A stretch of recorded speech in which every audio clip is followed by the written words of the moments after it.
Deuxième épître de Pierre, chapitre 3. Voici déjà, bien-aimés, la seconde lettre que je vous écris.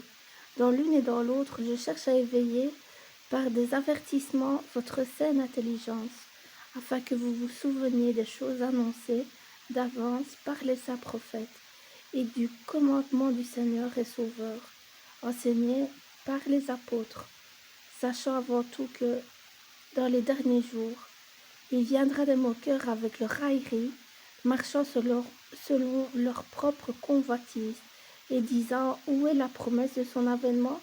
Car depuis que les pères sont morts, tout demeure comme dès le commencement de la création.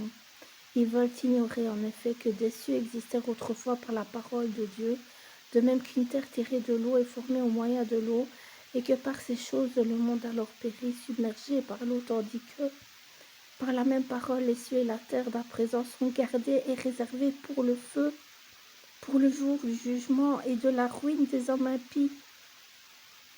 Mais il est une chose, bien-aimés, que vous ne devez pas ignorer, c'est que, devant le Seigneur, un jour est comme 1000 ans, et 1000 ans sont comme un jour.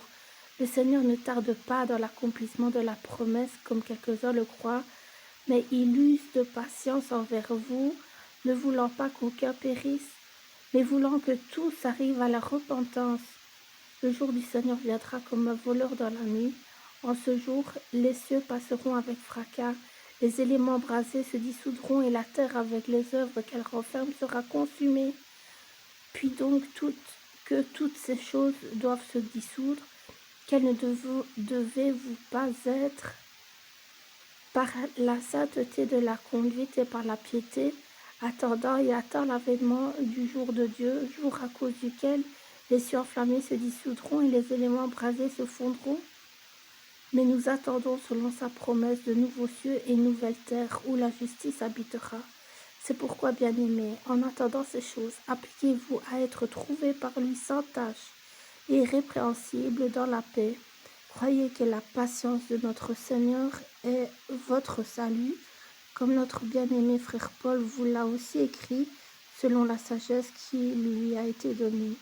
C'est ce qu'il fait dans toutes les lettres où il parle de ces choses dans lesquelles il y a des points difficiles à comprendre, dont les personnes ignorantes et mal affermies tordent le sens, comme celui des autres écritures, pour leur propre ruine.